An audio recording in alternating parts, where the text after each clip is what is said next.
रेशमा जी अभी अभी अपने पति हार्दिक जी के लिए कॉफी बनाकर किचन से निकली ही थी कि सामने से प्रिया को आता देखकर उनका पारा चढ़ गया। जब सारा काम हमें ही करना है तो तुम्हारा क्या काम है यहाँ? तुम्हें पता नहीं है कि हमें सुबह उठते ही कॉफी पीने की आदत है। माँ जी, मैं आ रही थी, लेकिन राहुल को जल्दी ऑफिस जाना था। उनके कपड़े प्रेस करने में टाइम लग गया। बस हर बात में बहाना पहले ही तैयार रहता है। प्रिया को शादी करके आए अभी केवल 4 महीने ही हुए थे। यहाँ आकर उसे ऐसा लगने लगा था जैसे किसी जेल में आ गई है। उसे कहीं जाना हो तो परमिशन लेनी पड़ती थी, कोई गलती हो जाए तो पनिशमेंट मिलता था। सास, ससुर और पति तीनों ही एक सुर में उसका विरोध करते थे। कभी कभी तो मन करता कि यहाँ से भागकर अपने पापा के घर चली जाए, लेकिन पापा हार्ट पेशेंट हैं। ये सब उन्हें पता लगा तो ना जाने क्या अनर्थ हो जाएगा। यही सोचकर वो सब बर्दाश्त करती रहती थी। प्रिया ने जल्दी जल्दी सबके लिए नाश्ता बनाया। उसके बाद राहुल को टिफिन पैक करके दे रही थी। तभी राहुल ने आवाज दी, प्रिया क्या कर रही हो? इतना टाइम नहीं है मेरे पास। कार चला के नहीं जाना है। मेट्रो में कितना समय लगता है तुम्हें पता है? जरा सा लेट पहुँचो तो ऑफिस में सुनना पड़ता है। राहुल की एक एक बात इस बात की ओर इशारा था कि उसके पिता ने कार नहीं दी थी, लेकिन अब वो सब सुन लेती है। पिता को कैसे बताए कि जिन्हें आपने उसका जीवन साथी चुना था वो पैसों का लालची है। एक दिन शाम को राहुल घर आया तो उसने अपने पापा से बात की। अब मुझसे नौकरी नहीं होती है। वो आपके पुराने दोस्त है ना, शर्मा जी, जो मोटर पार्ट्स बनाते हैं। मैं चाहता हूँ कि उसकी सप्लाई शुरू कर दूं। लेकिन बेटा, उसके लिए तो कम से कम 10 लाख रुपए चाहिए होंगे। वो कहाँ से आएंगे? हाँ, वही सोच रहा हूँ। तभी प्रिया चाय बनाकर लाती है। प्रिया, तुम अपने पापा से कुछ पैसे उधार ला सकती हो? प्रिया का सब्र जवाब दे चुका था।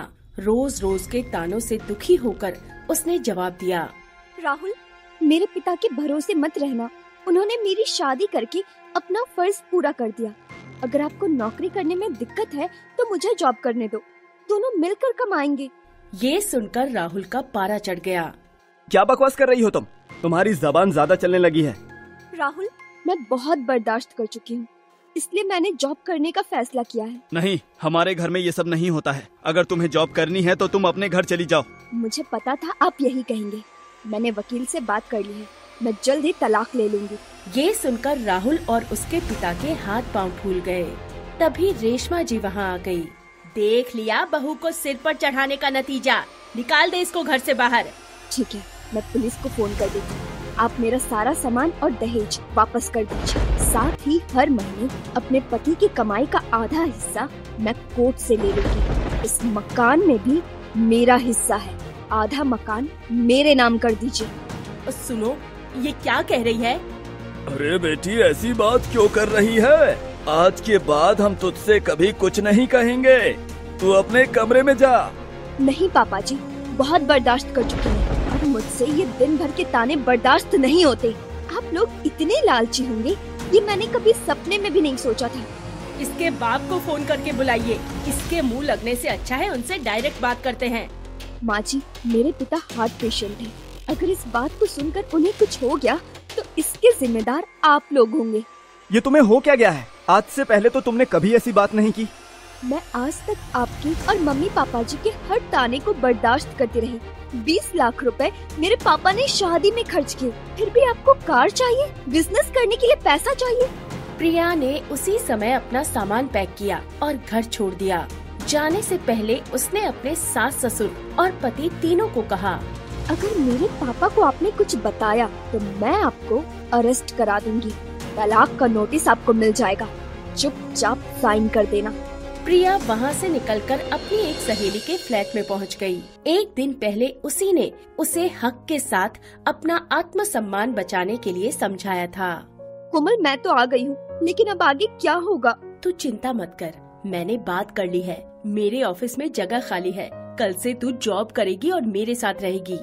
1 महीने तक जॉब करने के बाद प्रिया एक दिन अपने घर जाती है और पिताजी को सारी बात बताती है। उसकी बात सुनकर उसके पिता कहते हैं, बेटा, तूने मुझे क्यों नहीं बताया? पापा, आपने मेरे लिए बहुत कुछ किया है। अब मैं आपको और परेशान नहीं करना चाहती थी। बेटी, मैं इतना कमजोर नहीं हूँ। तू चिंता मत कर, घर आजा। नहीं पापा, मुझे कुछ समय दीजिए, अपने पैरों पर खड़ा होने दीजिए, अपनी एक पहचान बनाने दीजिए। कुछ ही महीने केस चलने के बाद राहुल और प्रिया का तलाक हो गया। राहुल को पूरा दहेज और 30 लाख रुपए देने पड़े। साथ ही हर महीने अपनी सैलरी का एक हिस्सा वो कोर्ट में जमा करवाता था।